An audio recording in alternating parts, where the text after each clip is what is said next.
जो कर्तव्य है वो काम लगेगा। और फिर जो ऐसा है जो गौ माता है वो हमारी माँ बराबर है। हमने उसका दूध पिया है, हैं? दूध पिया है उसके। मैंने अबारा 2 बांधे हैं। आप मेरे घर में देख लेना और बगल वालों को भी पूछ लेना। नहीं रखी तो हो दो। हैं? मैंने अबारा बांध रखे हैं। वो जिसने छोड़ रखा है वो बांध रखा है मैंने। जो उस समय मेरे को इतनी परेशानी थी वो किसी ने वो छोड़ दी। 1 किलो दूध देती है, वो आधा किलो दूध देती है। अरे तुम दूध के लालच है तुम्हें किसी का प्राण से खिलवाड़ कर रहे हो। यही तो गलती है। वो गाय गौशाला पहुंचाई, कहाँ पहुंचाई? नहीं तो गाय मुझे वो कर दो, और नहीं तो गाय ऐसे छोड़ी है भैया, फिर मैं पुलिस केस करूंगी। अरे देखो इनकी बात। नहीं, आपकी व्यवस्था गायों का देखो यार, कितने ऊपड़ खापड़ है, कितना दुख आया होगा वो गाय को। आप घर गए थे, मैंने जो यहाँ गाय गौ सेवक है उसको भी मैंने बुलाया। मैंने हाँ भैया मुझे थोड़ी मदद दे। मैंने हाँ वो रिटायरमेंट हो गए हैं, वो उनको कमरे से बाहर कर दिया है, उनके गौ माता बाहर है। वो गए हैं गांव, वो किसी को सौंप के गए हैं। और मैंने जानती हूँ, इतना मुझे ये मतलब नहीं है कि कौन गए हैं कौन क्या है। मेरे को कोई कागज नहीं मिलता, मेरे को कोई पैसा नहीं मिलता। हैं? यह हमारा कर्तव्य है। हम हिंदू हैं और हम मुसलमान नहीं हैं। ना सही कह रहे हैं? सही कह रहे। जिस माँ का हमने दूध पिया है उस माँ को हम रोड में कैसा करें? आप कल आपने उधर मैं कुत्तों को खाना खिला के आ रही थी, आप जा रहे थे, आत्मा आपका डंडा था, वो गाय जाने को नहीं थी, ऐसे कर रही थी। तो भैया मैं जानती हूँ, मैं कसम खा के कह रही हूँ, मुझे जीव जंतु और ये गायों से मुझे बहुत प्यार है, बहुत प्यार है। मुझे दूध का लालच नहीं है। देखे नहीं वो एकदम सरेला थी। खिला पिला के बढ़िया कर। नहीं, मेरे गाय को देखो, मेरे गाय के अंदर देखो। मैं यहाँ कभी आ जाती थी, क्यों मुझे कुछ मिलता है नहीं। मैं 10-15 डॉगियों को खाना दे देती हूँ। और मैं इतनी बड़ी शेठ नहीं हूँ। 2 महीने की 3 महीने की हमारे घर वाले की नौकरी है, फिर भी हमारे घर में लड़ाई होती रहती है। तेरी तबीयत ख़राब है, तू झुकती है, तू यह करती है। मुझे अभी मैं बिस्तर में सो रही हूँ, थोड़ी धूप आई, मुझे आपकी गाय की याद आई। पहले भी मुझे बहुत हुआ। मैंने कहा यार कौन वहाँ जाएगा, फिर मैं देखूँगी। मेरे पास तो इतने पैसे हैं नहीं जो मैं गाय की व्यवस्था कर दूँ। फिर मैंने वह जो गौ सेवक वाले हैं और उनको फिर मैंने फ़ोन करा। मैंने कहा भैया मुझे थोड़ा सहयोग चाहिए। उन्होंने कहा क्या चाहिए? मुझे कहा मैंने मुझे 2 तिरपाल चाहिए। तिरपाल के लिए भी अभी पूछ देना, मैं आपके सामने पूछूंगी। ना सही कह रहे हैं? सही कह रहे। ये बताओ, जब पालने की हिम्मत नहीं है भैया मत पालो, और जब उनको छोड़ना ही है तो गौशाला डाल जाओ। गौशाला आपका क्या लगा? अपने परेशानी बताओ, अपनी स्थिति बताओ।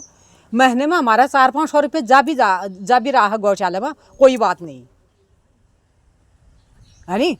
वो गौशाला में कोई ऐसे नौकर थोड़ी बैठे रहे हैं। हम वो इधर वाला कोई पैसा देता है तब जाके गायों को वहाँ रक्षा होती है। गौशाला में तो खाली बेकार है, वो दुआ है, वहाँ दुआ है नहीं। पहिया है न वहाँ छत है, पहिया है कहीं गाड़ी से, कुत्ता बिल्ली सांड गिदड़ से, गाड़ी का ठोकर से बचते हैं। वहाँ भी छत कहाँ है? धूप में रहते हैं। वैसे मैं गई थी, मैं वहाँ देख के मुझे बहुत दया आई।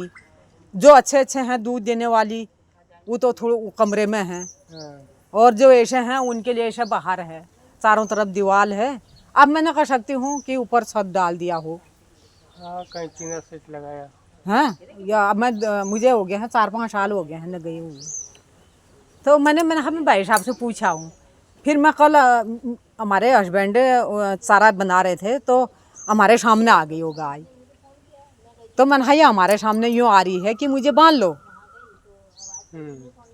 लो, तुम चारा दे दो।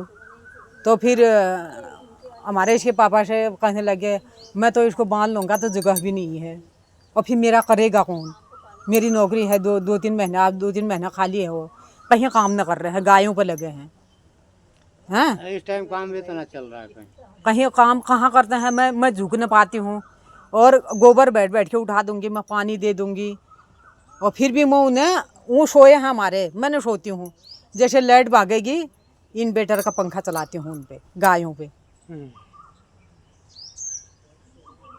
और अभी ये कमरों का ये नंबर आया, नहीं तो मैं उनके लिए खूब ऊंचा टीन शेड बना रही थी। वो नीचा है ना, वो तप रहे हैं तो दबक लग रही है वहाँ। इतना मैंने इतना कोशिश कर रही हूँ, मैं कर्ज निकाल के ब्याज में पैसा निकाल के मैं ये गौ माताओं को सेवा कर रही हूँ। कोई दूध नहीं, कुछ नहीं। अब ऊपर वाले ने पिछले साल मैंने ऐसे फिर रही थी वो धूप में, तो वो मैंने बांध ली। और फिर एक कोई छो रहा था, अपने गांव छो रहा था वो बच्चिया को, तो मैंने कहा भैया मुझे दे दो सफ़ेद वाली। मैंने कहा मत मत दो उसको कहीं, मैंने कहा क्या पता तुम कहीं मुसलमान ले जाए, कोई ले जाए, मैंने कहा कसाई ले जाए, मैंने कहा मुझे दे दो। तो मैं उसको लेके आई, तो वह जो मैंने अबारा बांधी वह भी ब्याह गई और उसका जो है बेल हिलाने लगी। तो मैंने फिर रात दिन उसकी दवाई करी, फिर रात दिन हम 24 घंटे उसके पास बैठे रहे। जैसे बेल बच्चा दिया उसने, बेल बाहर को आने लगी। फिर हमने साफ कपड़े से अंदर ठेला अंदर ठेला अंदर ठेला। ये रात भर ने इसके बाप सोए न लड़की सोई, और दूसरे दिन सही हो गई। फिर डॉक्टर बुलाया, फिर उसका ये दवाई जो भी है वह दवाई करा, फिर हाथ से निकाला उसका जेल, तब जाके उसने बच्चियाँ दी है। अब भी मैं उसके लिए अस्पतालों में अभी डॉक्टर से भी बात करी मैंने कहा सर मेरे कमज़ोर गाय हैं, मैंने कहा उसके लिए जो भी मेडिसिन आता है मुझे दे दो। तो कह रहे हैं अरे तुम गौशाला पहुंचाओ। मैंने कहा सर मैं आपको जो मैं कह रही हूँ वही करो, मैं दवाई मांग रही, दवाई दो, आप गौशाला पहुंचाओ, ये मेरी परेशानी है। मैंने कहा मैं गौशाला में है क्या, मैं गौशाला में देख ली है। मैंने कहा जब मैं सोच रही हूँ 2-3 गौ माता का सेवा मैं आराम से कर लूँ अपने घर में, ये बहुत बड़ी बात है, बहुत बड़ी बात है। तो मैंने कहा आपका जो है चेले वो भी कहते हैं गौशाला पहुंचाओ। मैंने कहा आपकी परेशानी है क्या दिक्कतदारी है, जो मेडिसिन आ रहे हैं दे दो, जो ना आ रहे हैं मेडिकल से लिख के मैं इनको खिला दूंगी। ये भी अभी मेरे डॉक्टर साहब कई बार, मेरी वहाँ छोटे वाले डॉक्टर साहब कई बार जिन्ने फिरने हो गई, जनका जनकी हो गई, लड़ाई हो गई। ये लगाओ अब अभी मैंने